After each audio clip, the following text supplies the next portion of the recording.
You're listening to a 3CR podcast of independent community radio station 3CR in Melbourne, Australia. Radio MMT respectfully acknowledges the traditional custodians of the land from which we are broadcasting, the Wurundjeri people, and we are broadcasting to the Kulin Nations. Our focus is economics, that is, how stuff is produced and distributed. We recognise that for many tens of thousands of years, First Nations people's connection to country successfully embodied the world's oldest continuous economy, which was catastrophically disrupted by genocide and displacement. We acknowledge that we have much to learn to reshape our current extractive and exploitive system to achieve sustainable prosperity for everyone. Radio MMT. Economics for the rest of us with Anne and Kev. Radio MMT. Looking at the world through the lens of modern monetary theory. Radio MMT. Macroeconomics for a well-being economy. Macroeconomics? Isn't that incredibly boring? No, Kevin, it's incredibly interesting. It's all about who gets what and why. Who gets what and why? Okay, I'm in. RadioMMT@gmail.com. Incredibly interesting macroeconomics for the rest of us.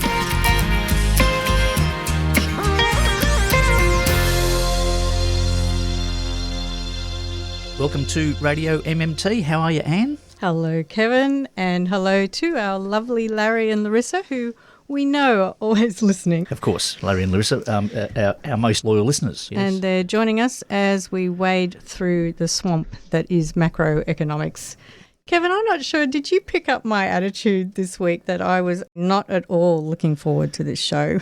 Well, the budget. It's a bit of a drudgery, the budget, isn't it? It is the most incredibly irritating event because there's a lot of hot air expended over the budget, and I think that that's hot air that disguises what is really going on, which is an annual missed opportunity to make Australia a better country to live in. And the frenzy over the surplus, you're just sitting there just going, please stop, just stop talking. But we're going to get into all of that. Yep. Well, I wasn't looking forward to it until we decided to turn it into a party. So we have invited two wonderful people in to help us deal with this annual absurdity. And I happen to know that these are two people who are also, like Kevin and myself, they're also not economists. So who better to talk about the budget with? And I also suspect that, like us, Kevin, they have a perverse interest in the economy. And the reason I suspect that is because we did meet them at a workshop called Rethinking Capitalism that was put on by Modern Money Lab, who are an organisation who do look at the economy in much the same way we do. They use the modern monetary theory lens. So welcome to the show, Lily. Hi, Anne. Lovely to be here. And welcome, Andy. Thanks, Anne and Kev. And before we do get on to that incredibly irritating event, Kevin, we might have a listen to our regular communication with economist Professor Bill Mitchell, who is one of the guys who started all this. He is one of the co-founders of modern monetary theory. And in fact, we all need to get out our pens and paper, and I've brought my bit of paper. Excellent. You can hear the rustling in the background. Andy, Lily, I'll just give Andy his bit of paper. And I'm just going to give Lily your bit of paper. Kevin, you're going to have to get your own. I've got my piece of paper and a pen, no problems. On that note, shall we head over to a letter from the Cape? Let's do it. It's time for a letter from the Cape with economist Bill Mitchell. Today we'll need to get a pencil and paper out because we're going to do some sums. Before that, I'm reminded of the 1959 song, PAYE, from Trinidad's most famous calypso musician, King Sparrow. This was a time when the Trinidadian independence movement was in full swing, and the People's National Movement, led by Dr. Eric Williams, was developing policies to take the nation beyond colonial rule. In that song, Sparrow sings, "That's the law now in Trinidad. If you don't like it, well, that's too bad. Take your things and get out today, because all who working must pay." Because all who working must pay, yes, the doctors say, to pay as you earn. He was of course referring to the fact that national jurisdictions have the capacity to enforce the imposition of tax liabilities that they impose upon their citizens. So how does that help us understand what the capacities of our federal government are? Well, here's a little game you can play with your friends or family over dinner. One person is the government, and the rest pretend that they are citizens who face that tax liability. Today, I'll be the government, and you can be the citizens. Just like the sparrow understood, the rules are that you have to pay me 100 game tokens each day or suffer the consequences. I alone issue the game tokens. In the game of Monopoly, the game tokens are bits of paper that are distributed by the bank, whereas in our game, we will just write numbers down on the paper to record the transactions. So now you have a problem. You don't have any tokens. How will you get my game tokens to pay the tax and avoid those serious consequences? As Sparrow noted, all those working must pay. So I will pay you 100 tokens if you do some work around my house each day. Just pretend, okay? You realise that offering your labour to the government is the only way you can get my tokens and avoid the consequences. Get your pencils at the ready. Draw 2 columns, the left column for government and the right column for you. Now I pay you 100 game tokens for your work around my house. So in the right column write wages 100. Go on, do it. You have now solved problem number 1, the tax liability. In the right column also write taxes 100. Then underneath write saving 0. Why? You earned 100 and paid taxes of 100, so there are no tokens left. In the left column write government spending 100 because I paid you 100 tokens to do work around my house. Also write underneath tax revenue 100 to record the taxes received. Then underneath write fiscal injection 0, which records the net effect of my fiscal policy. Spending 100 less taxes 100 equals 0. Fiscal policy is the government's spending and tax decisions. We would say in this case that the fiscal policy of the government is now balanced. What did you learn? That when fiscal policy is balanced, the citizens cannot accumulate any game tokens. What does that mean? It means that saving is 0 and saving is the way to accumulate wealth in terms of game tokens. Also note that I had to spend first before you could meet the tax liability.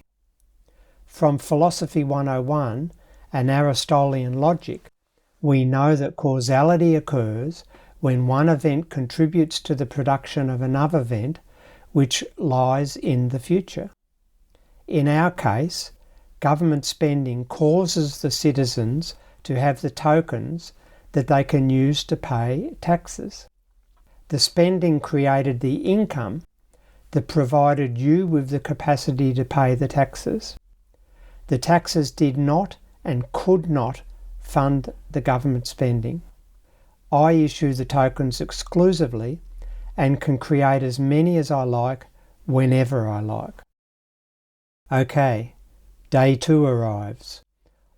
I want more work done around the house, so I increase spending on labour services to 120. Now there is more work being done and less of you are unemployed. The tax liability remains at 100 per person. So write taxes 100 to record the tax payment. Then do the sum and write saving 20. Why? Because you earned 120 and only paid 100 in taxes. You now have wealth equal to 20 tokens. In the left column, write spending 120 and taxes 100. Do the sum and write fiscal injection 20. Why? Normally, we would call this a fiscal or budget deficit because the government has spent more than it is withdrawn in taxes. I prefer to call it an injection, a positive connotation, because government has injected a positive net amount of tokens into the private sector. In this case, 20 tokens that were spent were left untaxed in the private sector. Now you know that a fiscal injection, otherwise known as a budget deficit, allows you to save that many tokens and increase your net wealth. The fiscal injection also increased employment and private incomes, another positive. Okay, day 3 dawns. Treasurer Jim Chalmers claims we must have budget repair, that the government has to live within its means. He proposes to cut government spending. So we follow suit and I offer only 80 tokens, a cut of 40, which means private incomes fall by that much and there is less paid work available. There is the same amount of work to be done, but there is unemployment because I won't pay for that work in day 3. The tax liability remains at 100. In the right column write wages 80, also write taxes 100. Then do the sum and write savings minus 20 because you only earned 80 and had to pay 100 in taxes. In the left column write spending 80 and taxes 100. Do the sum and write fiscal injection minus 20. So the government is now in surplus because it has spent less into the economy than it has taken out in taxes. Where did you get the tokens on day 3 to meet your deficit of 20? You would have to run down the wealth you had accumulated on day 2, the savings of 20 tokens. So the government surplus has destroyed your wealth by 20 tokens. That sounds like a bad outcome. Now try to relate these sums to the world we live in, where we are told that government surpluses are desirable and deficits are to be avoided. Think about how stupid that sort of logic is. Next time, we can introduce government debt into our little pencil and paper game for more shocking revelations. Until then, take care.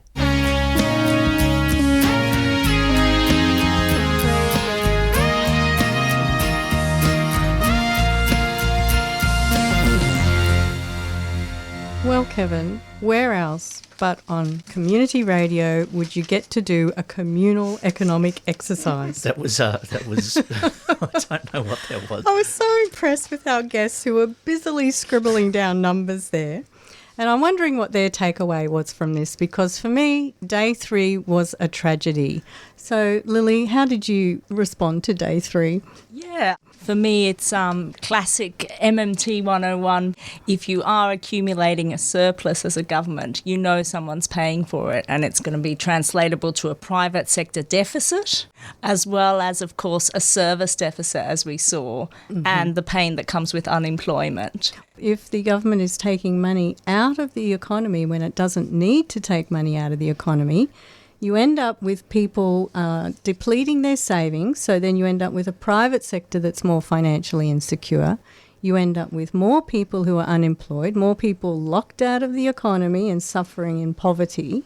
And you also end up with a less productive economy because you've got less people doing stuff. And I'm wondering, Andy, would you agree with that? I would. It's almost like Bill Mitchell was following the budget and just translating it into a little game, but yes. Yes, it was a mini economy. I kept seeing it in a terrarium for some reason. 3 days of the mini economy. So I was wondering if we could meet our guests properly. And one thing I've been wondering about each of you is you seem to be fairly conversant with modern monetary theory. So Lily, I thought I might start with you and just ask you how long you've been looking at this kind of economics and how you came across it. Yeah, my first contact with modern monetary theory was when I went back to the seaside town in Greece that I grew up in, and I witnessed firsthand the effects of the austerity measures imposed by the EU on Greece as a result of the global financial crisis in 2008. So basically 1 in 3 shops was boarded shut. My friends that were sort of social workers, nurses, had their incomes cut by about 30%, and there was just a general sense of hopelessness and helplessness. Sort of imagine the way you might have felt on the morning of the 2019 election when we found out that the party with no policies had won. That's kind of how you felt the whole time. Yeah. And I asked my dad, who was very politically and economically involved, and he was an economist actually, but anyway, we'll forgive him that. He said, well, of course, we've just got to Grexit out of there. We've got to adopt, the drachma again, and then we can afford to pay for the things that we need. And I had not even heard of MMT at that time. Right. But I was like, oh, duh, of course. If you have control of your own currency, you can afford to pay for the things you need to help your society thrive. And so when you came upon MMT, that must have reinforced. It really clicked. Yeah. And I'd kind of come across it at the intersection between various kind of economists like Kate Raworth writing about donut economics, and then from friends who introduced me to the deficit myth. I do really like it because I think it really puts people at the centre of policy, and that's where we really need to be. That it's our stories, our ideas that need to be considered. I've met very clever people in different jobs because I'm not an expert in anything, and I've done physiotherapy assisting and drug and alcohol stuff and all sorts of things, but all these people have great ideas, but they always feel like they're not relevant because they're like, well, I'm not an economist, so I'm economically illiterate, so I'm probably missing something. And I'm like, well, the economy is everyone's business. Right. And for me, I'm just learning on the job. Kevin and I are learning on the job a bit too. Do you know what I've noticed, like this is particularly after the budget, is that the only people that are speaking economic sense are not economists. Anybody who's a trained economist has been speaking absolute rubbish. So Andy, what's been your journey with modern monetary theory? And I use that word journey because I feel like it's not an easy thing to grasp in one conversation or one meme or one article even. So tell us about how you've encountered it. Yes, it has been a bit of a journey. I sort of feel like I've always been a bit of a nascent, sort of latent MMTer. I've always kind of wondered when people talk about, we're in all this debt. I kind of thought, well, who are we in debt to? And this is the question that sometimes people don't ask enough when we talk about, government spending, government deficit, and we've got all this debt to pay off. Well, who are we in debt to? Well, the Reserve Bank's part of government, so are we in debt to ourselves? It sort of always just made no sense. So I then stumbled across Stephanie Kelton. Now, Stephanie Kelton is known as a modern monetary theory economist, and she wrote the book The Deficit Myth, which we highly recommend on this show. Yep. Shot to fame during the Bernie Sanders campaign, back at that election campaign there, because she was advising Bernie Sanders, and therefore she caught a lot of international attention. Well, I picked up the book when I put 2 and 2 together. I actually ran into Stephanie at a completely unrelated event in Melbourne, nothing to do with economics, but she spoke a little bit about her economics, and I thought, this person actually makes a bit of sense for an economist. This is interesting. And I then realised she'd written this book, and so I read it and thought, all right, this is everything that I've been grappling with. It's actually been put into a really, accessible form for people, and so I definitely do recommend it, especially for non-economists, because that's who it's written for. And it's about basically debunking all that you thought you knew about budgets, that, all this stuff about not being able to afford things, about needing to achieve surplus. So it's about framing things as a budget's an opportunity to make a change in a country, and the people saying we can't afford it are almost certainly wrong. That point that Lily was making, that economics can be for and by the people, and we can all understand it, and we need to debunk those high priests of economics. I think one of the strengths of Stephanie Kelton and Kate Raworth with their 2 books, Donut Economics and The Deficit Myth, is that they are written in plain speak. They're books about economics, but they make sense to somebody who might not be economically literate. So, and that's why those books have such strong appeal. They make sense. Speaking of plain sense, I think we can do a bit of plain speaking about the very annoying budget that that we had to witness a few days ago, and about the very annoying commentary around the budget that does disguise the fact that it is the annual missed opportunity. Before we do that, should we take a break? Sure. Let's listen to a song that might help people figure out after that last exercise. We had Bill asking us to use a pen and a piece of paper. I hope everyone got their pens and paper out. I'm a little more techno than that, so here's a song from Kraftwerk.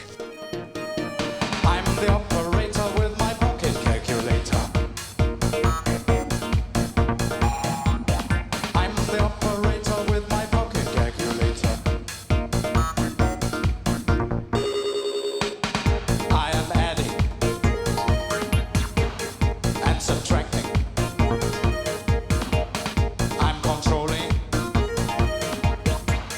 and composing. I'm the operator with my pocket calculator.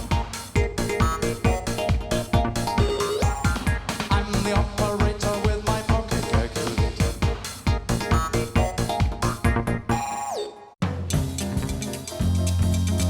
Throughout the month of June, we'll be asking you, the listener, to support radical, community-owned media during our Radiothon.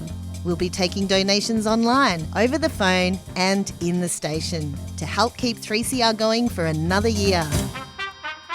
Fierce, independent community media is vital, and we need your support to keep radical voices and issues on the airwaves. The 3CR Radiothon kicks off in June. To donate, go to 3cr.org.au.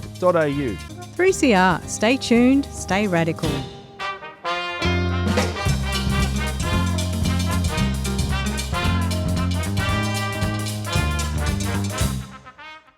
So that's a Radiothon coming up. You're on Radio MMT with Anne and Kev. And Lily and Andy. This week. We've got the Radiothon coming up. So we're giving a bit of a pre-warning that it's coming up, and we need our listeners to support this show. So we need anybody, everybody. That's you, Larry and Larissa. And it's only a few bucks thrown our way. And this place is run on a shoestring, and it does take money to run a radio station. So just giving a heads up, there's a radiothon coming up. I won't harass you too much about that now, but it is coming up. So just start putting it away. Before that, we heard from Kraftwerk. That was a live version of Pocket Calculator. And anybody who's seen Kraftwerk live, which apparently Andy has and I have, it's an experience. Now, Kraftwerk are actually a band that started in 1979, and they're talking about pocket calculators. And then we've got Bill Mitchell, who's talking in 2023 about a pen and a piece of paper. What's going on here? And when was that song from? 1982 or 83, which is very appropriate. It's when Australia became money sovereign and we floated the dollar. And we talk about monetary sovereignty on this show. We're not going there today. No, it was Keating floating the dollar back in that floating the dollar, hugely important event. But one thing the MMT economists are always saying, Bill Mitchell says it over and over again, that the federal government's budget is not like a household budget. So I'm wondering, Lily, how do you respond to the MMT economists telling us that over and over again? Well, with the fact that it's absolutely true. And I think that might be one of the problems of MMT, that it is actually just a description of how a sovereign monetary country works. So we, correct me if I'm wrong, of course, but we get the Reserve Bank to create our money. Every government spend is a new spend. It's not coming from taxpayer money. Therefore, we have, in theory, unlimited capacity to spend on things that we value. So it's all about choices about where we put our money. There's only one way, I hear, that the federal government can spend, and we're not talking state governments, we're not talking local governments, we are talking about the currency issuing government. And if there's only one way they can spend, which is by creating new money, what's happening with all those taxes? You're right. For the federal government, it is not so that we can afford things. Taxation serves several purposes, and one of the reasons is it can act as an incentive or a disincentive. I think the recent budget had a tax on cigarettes, so we use taxation to stop people from doing stuff, and then we also use it to combat, in part, inflation, to drain money away from the economy, so that's another good use of taxation. And another one that's very close to my heart, and I think should be the centrepiece of any budget, is we can use taxation to make sure we have more equality in our society, because I think we can all agree that we're not being paid according to our value. Okay, so that's why a government budget, a federal government budget, is nothing like the budgets you and I might make at home. It's because we don't issue the currency. And we've just had the budget handed down to us. And Andy, I think you did put yourself through the exercise of listening to some of the commentary surrounding that budget. Yeah, it's getting harder and harder to listen to them as the years go by, because as things get more and more desperate and cost of living crises escalate, there is so much we can do, and there's so much we should do, but so much of potential and capacity is being constrained by just the wrong way of thinking, and the idea that we have to get a budget into balance or get a surplus, when what we should be doing is asking very, very different questions. And from the outset, it was framed incorrectly. Everyone's talking about getting the books in order. Well, my question is, what have the books done for me? The books don't put food on my table, and budget surplus doesn't put a roof over my head. So really, as a country, we should be asking, why are we obsessing over getting a budget into surplus when that doesn't in itself serve any purpose? Really, what we should be talking about is what do we want a society to look like, and what levers do we have to get there? And that's not the way that budgets are framed. There's sort of an implicit notion that anything but a surplus will cause inflation, and that's just simply wrong. That's completely wrong. There's so many ways to debunk that.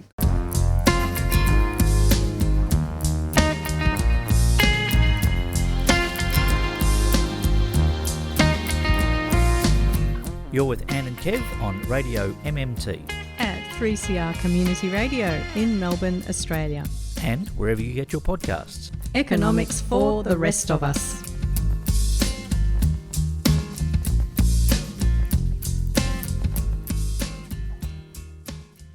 I think a lot of people were getting very excited, and they were saying that because the federal government had run a surplus, that demonstrated that they were good economic managers, and had they run a deficit, that might have demonstrated that they were bad economic managers.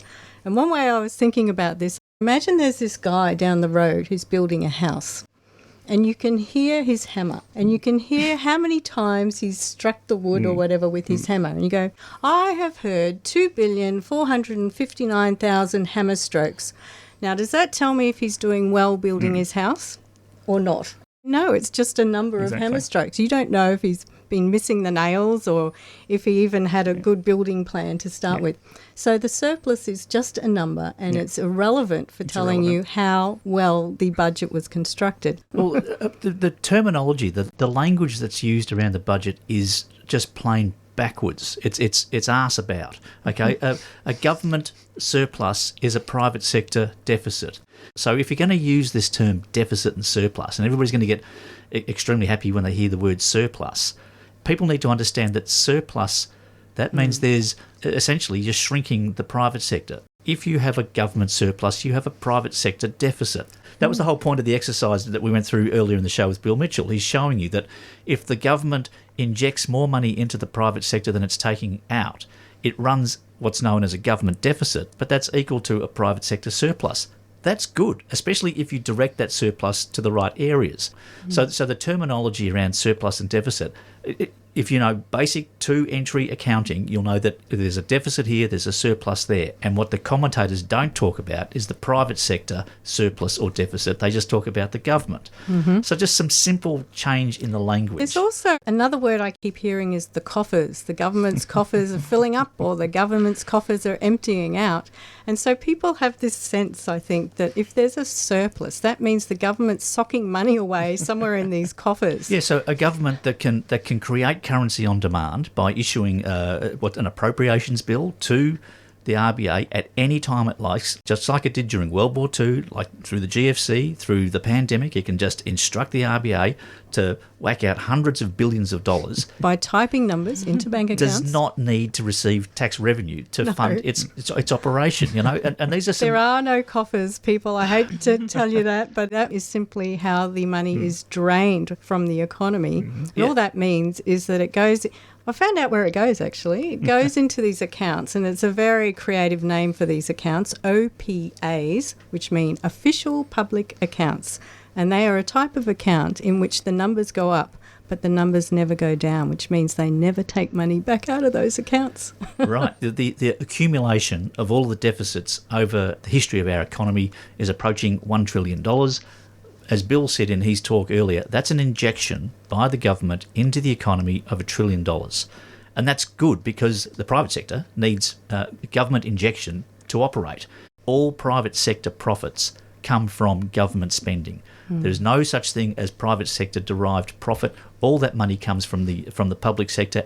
So if we want to evaluate whether the government are good economic managers, I wouldn't be looking at this surplus. I wouldn't be looking at this deficit. What I might ask myself is, do we have masses of people unemployed? Do we have tens of thousands of people who are underemployed? Do we have a health crisis in which we don't have enough nurses? Do we have an environmental crisis that might be threatening the very existence of humanity? Do we have a species extinction crisis in Australia where we are up there with the Amazon and Indonesia for our rates of extinction? So what do you think, Lily, about how you might evaluate the budget? That's exactly what I'd look at. I'd look at several things, but one of the main things would be well-being. I'd look at well-being from the perspective of the individual. Does this budget allow the individual to live a more fulfilled, creative, satisfying life or not? I would also look at environmental well-being, as you mentioned. I look at whether the environment is tracking along nicely as a result of government spending. And I'd also look at community well-being. I'd look at how we interact with each other, and I'd use that as a measure of equality, how well we have actually distributed the resources that we've created. I'm wondering, Andy, how that might play out if we were going to actually think about a well-being budget and evaluating it along those kind of criteria. What would that look like? Do you have any ideas? It could look like all sorts of things, but certainly not what it is now. And I think one thing that you'd really need to look at for a wellbeing budget is people who are unemployed or underemployed differently. They're currently talked about as a cost to the budget, and that's completely the wrong framing. The way that really what you should be looking at, especially for a country that can issue currency, is just the actual potential and opportunity that group of people provides. There's 500,000 people unemployed right now in Australia and about 500,000 more underemployed, or actually close to 1 million more. That's 1.5 million people that could vastly add to the value created in this society. And basically, doing some back-of-the-envelope calculations, you could employ everyone. As we're very good at. Rustle those envelopes. So on the back of the envelope, about $30 billion, you could employ everyone who's currently unemployed on the minimum wage. Now, $30 billion is relatively tiny. In the budget terms, that's less than 5% of all government spending, and it's less than 3% of the total money supply. So you wouldn't notice it really in terms of the money out there. And what you would get is a huge injection to the economy. That would increase employment by around 3 or 4%, which, to give you some context, that would add about $60 billion of value to the economy. Now, what do these numbers mean? Well, just think about it. You're putting in $30 billion and you're getting $60 billion of value. That's clearly a pretty good return. So, that's notwithstanding all the positive social gains and the well-being improvement for people being out of unemployment. That's obviously critical. But just the economics of talking about people as a cost is just ridiculous, because the potential to spend that money and unlock this potential means that you're creating prosperity and you're almost certainly reducing inflation, because you're vastly increasing the amount of stuff out there. You're producing so much that you're pushing down prices. The reverse of that picture that you're painting is the thing I think of as the current tragedy, which is if you have an economy where you have unmet needs, for example, somebody needs a job so that they can pay their electrical bills and their medical bills. And if you have an economy where you have the ability to meet those needs, you have the resources, you've got the machinery, you've got the equipment, you've got the land, you've got the skills, and all you need to do is spend the money to put those two things together, and you're not spending the money even though you're the federal government and you have an unlimited access to dollars. To me, that's the reverse of what you're describing, which is the great tragedy. Yep. You're listening to 3CR 855 AM on digital and on the internet. www.3cr.org.au. I'll tell you my favourite part of the budget, which was the raise to the unemployment benefit, so the payments that people get when they're on unemployment benefits. And I noticed that the Labor government, they did offer an increase of about $40 a fortnight to people who are on unemployment benefits. And they also gave a little bit of an extra increase to people who are over 55. The cynic in me is wondering, where did they pull that number 40 from? There were people like the Anti-Poverty Centre, like the Australian Unemployed Workers Union, like ACOS and many other organisations who have been calling for an increase of $40 a day to the unemployment benefit. So the cynic in me just thinks, well, if people weren't paying close attention, maybe they would hear that $40 amount and go, well, that's that box ticked, we did that one. Maybe they misheard. So I think we've got to give some credit where credit's due to Labor, because they did actually address some of the problems that we have in our economy. They have recognised that unemployment benefits are too low, that rent is a problem. They identified the problems, but they didn't address them properly. They've taken a very softly approach to addressing some major issues. And the major issue that's evolving here is inequality, and inequality is used by neoliberal capitalism to put downward pressure on wages. They say by putting downward pressure on wages, they keep inflation down, because if wages go up, then the price of stuff goes up as well. That's their excuse. The real reason for it is that they put downward pressure on wages, it increases profits. And Labor needs to be bold to address this. They are the Labor Party. They're supposed to be looking after workers, and they need to address this widening neoliberal-inspired gap. Now, I've been reading this book by Jason who? So Kevin's going to hold the book up to the microphone, people. I've got a little here. So we're talking about inequality. It says it's not income itself that matters, but how it's distributed. Societies with unequal income distribution tend to be less happy. There are a number of reasons for this. Inequality creates a sense of unfairness, it erodes social trust, cohesion and solidarity. It's also linked to poorer health, higher levels of crime and less social mobility.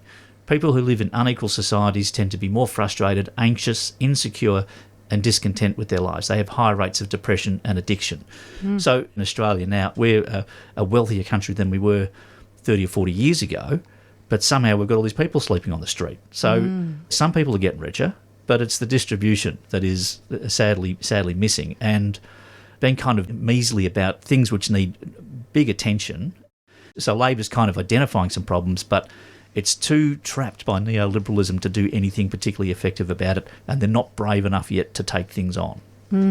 One way to evaluate how well the budget is doing is how well it's addressing these issues around inequality, as well as these issues of caring for the environment and caring for each other. Was there anything either of you'd like to add about what you'd like to see in the budget, or what you would like to hear differently about the way people are talking about the budget? For me, it's such a missed opportunity. I agree with Andy and yourself and Kev, because, for example, aged care, we think of it as a necessary evil. It could be so much more than that. There are residential aged care centres that have huge waiting lists. There's one in Tasmania, Korangi Village, where they are very research-based, and they've created this village where they have clusters of small homes in there, and they have people living in small groups, and they're grouped together on the basis of their values, because who wouldn't want to live with someone that they share similar values with? What if they put us with neoliberals, Kevin, when we retire? And to me, I don't know, exactly, right? That would be like Sartre's version of hell. But yeah, but you're basically, you're afforded that dignity in this place to live with people that you might actually get on with and have fun with. And at the same time, they've also got research informing how the carers, the aged care workers actually interact, and they've found that it's much better quality of communication and care if sometimes when someone's having a mild episode of dementia and they think you're their cousin Lorna, for example, these people actually play along. Oh, right. They don't say, don't you know it's 2023 and we're going to stuff you full of antipsychotics now, as was shown in the Aged Care Royal Commission, in fact. Right. They actually engage and go on that journey with that person. And I find that so inspiring. That's just one example. The government could roll an inspiring workplace like that right across the country. You could have Korangi villages everywhere. You could get unemployed actors working as aged care workers. I reckon they'd love it. It would be an amazing imagination journey. And for me, just the budget, yes, I agree, Kev, it does address certain issues. It mentions them, but it goes nowhere near enough in inspiring people to really participate in them. So the current mainstream commentary on that would be, that sounds like a very expensive way to run an aged care facility. I don't think we can afford that. And I would say we can. We can find the dollars. Yes, and we have them. And just on that, there's this commentary that's been running after the budget, which is, it's an inflationary budget because the government's spending too much money. They're spending too much money on aged care nurses. They're spending it on raising the unemployment benefits. Therefore, it's going to be inflationary. Well, how? And the thing is, whenever the government spends money on poor people, it's inflationary. Whenever it spends money on rich people, it's productive of some sort. What's your understanding of the inflation issue, Andy? Well, my understanding is that no one really has a great understanding of it because inflation is one of the worst forecast and worst understood and most complex to measure concepts out there in economics. We know that just through years of failed forecasts. And basically one of the lowest correlating things with inflation is a budget deficit. It's only in cases where you have extreme deficit spending that's kind of spiralling out of control. But for countries that run deficits of a few percent of GDP, there's no connection. And especially now, it's really important for people to understand that inflation in Australia now has nothing to do with government spending. It has everything to do with what's called supply-side inflation, supply-side factors, which are to do with a global scarcity of important goods. That's coming from particularly things like the war in Ukraine. So when we're talking about getting our books in order, it's got nothing to do with the problem we're trying to solve. And in fact, really what we should be doing is doing the opposite. In times of scarcity, what's a good thing to do? Get more stuff. And how do you get more stuff? Is to employ unemployed people. That's why I'd love to see a job guarantee in the budget. And now I've got a vision of them running around pretending to be Aunt Lorna. Yeah. Yeah. Great use of the job guarantee. Yes, I definitely recommend anyone Google that. Once you've finished playing Bill Mitchell's game over dinner with your friends, Google job guarantee. It's worked in other countries. Play with your calculator next time too. This is Bill Mitchell. You're listening to my favourite Melbourne radio station, 3CR, with Anne and Kev. Great program, great guests.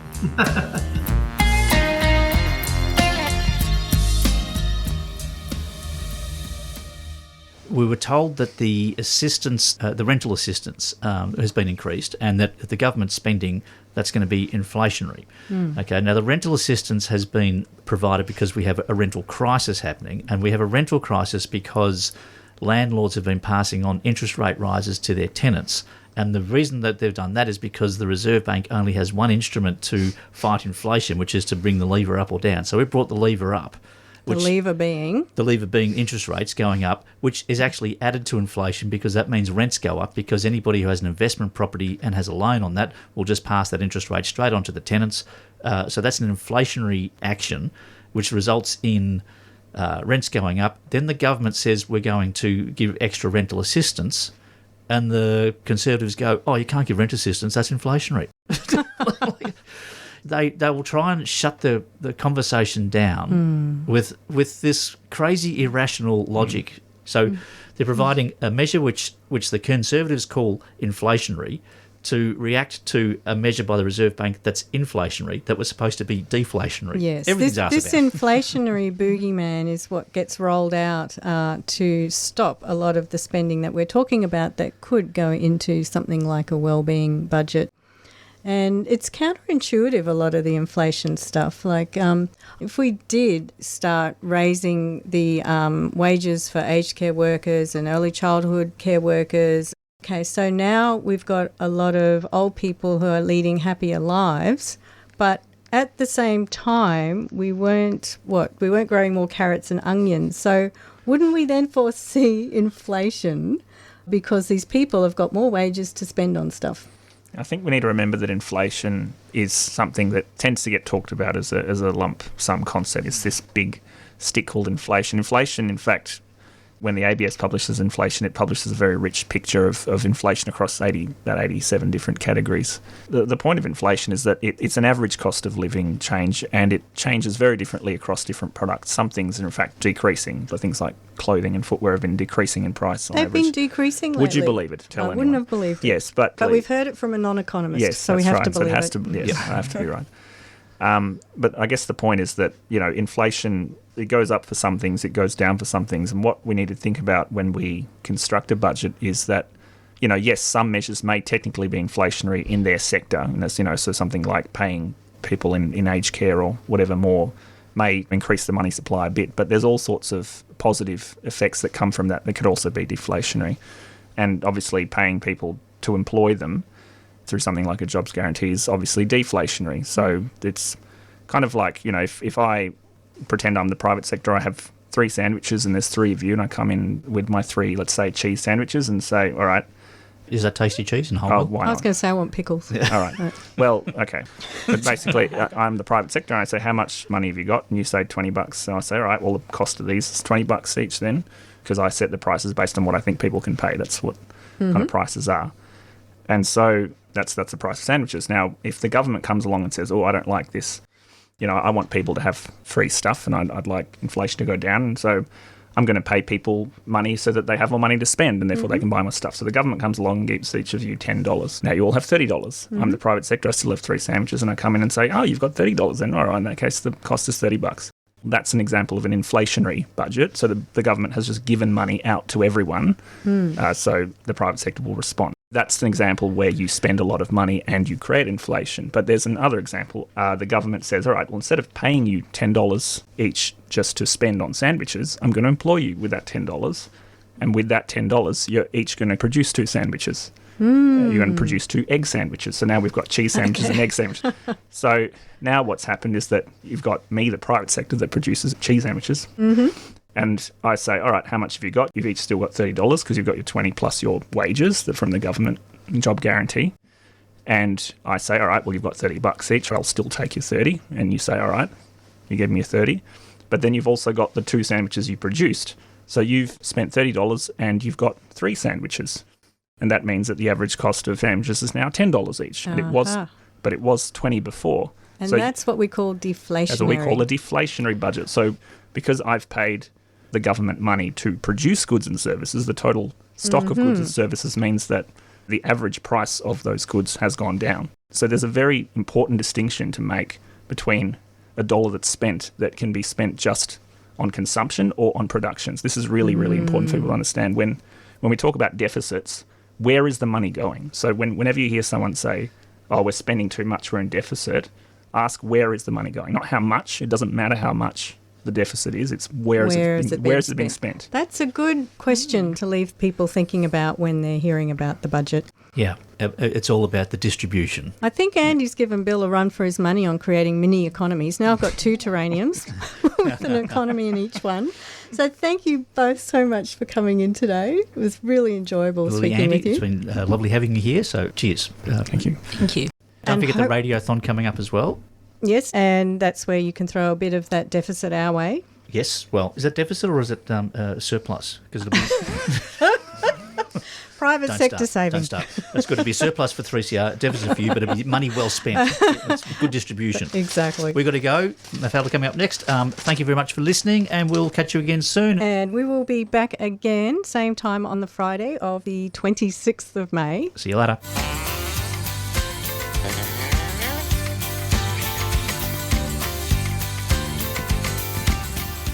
You've been listening to Radio MMT with Anne and Kev. We'd love your feedback. Email us on radiommt@gmail.com or search Radio MMT on social media. Listen to this show anytime wherever you get your podcasts or on 3cr.org.au/Radio MMT. Support this show and the station by subscribing to 3cr.org.au and mention Radio MMT. We thank all our guests. And we thank economist Professor Bill Mitchell and his MMTed.org, educating the masses on modern monetary theory. And thank you to our listeners for listening. And I thank you, Kevin. And I thank you, Anne. So what's planned for next week? Kevin, there is still so much to talk about. We've got to expose all this rotten economics. Well, no, that's good, and I get it. Do you reckon we could use a bit more music? Well, I made a list of all these terrible economic theories. Like, I've heard of the theory of comparative advantage, or the quantity theory of money, or the loanable funds theory. Have you heard of a band called Single Gun Theory? Like, they're a really good band. I'm sure there's a whole range of, like, macroeconomic music that I could bring into the show. Yeah, but we really need to do marginal productivity theory, not to mention the natural rate of unemployment and the money multiplier. You've got a pretty good singing voice. I play bass. Bill, he plays guitar. I reckon we could form a macroeconomics band. Like, we could deliver this whole message by music. Well, we could call the band the permanent income hypothesis, or the Ricardian equivalence, or rational expectations. I think we're onto something here. We're trying to make macroeconomics more interesting to the masses. We're going to form this band and sing it to them. And we're going to bring the economists in. We're going to get musical. We're going to do the regression theory of money to music. That will work. That's good. The regression theory of money. What rhymes with regression? Regression, suppression, there's a world of opportunity here. This has got legs. This is going to work. You know Bill's good on guitar. Like, he'll be straight on. Have you ever sung before in a band? No, you do not want to hear me singing, Kevin. What's your next theory? Just sing it. Just like do it and make it like a movie. You do a spoken word. Get like technique on. Market, hypothesis. Okay, so we'll get there. Okay, I'm not discouraged. How's about dynamic, stochastic, general equilibrium? Rhythm section of all and rotating. Never too late to learn English. An instrumental macroeconomics group. This will work. I'm sure it will work. I'm going to practice this now.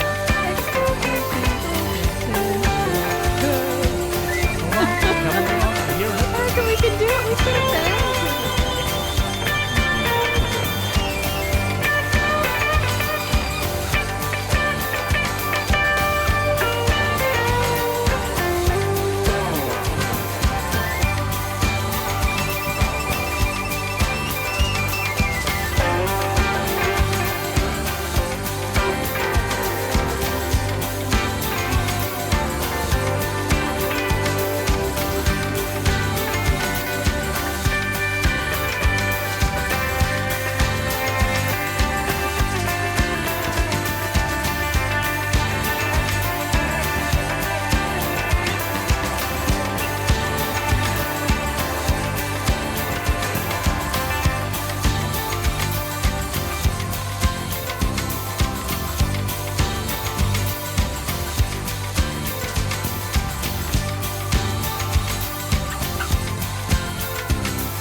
You've been listening to a 3CR podcast produced in the studios of independent community radio station 3CR in Melbourne, Australia. For more information, go to allthews.3cr.org.au.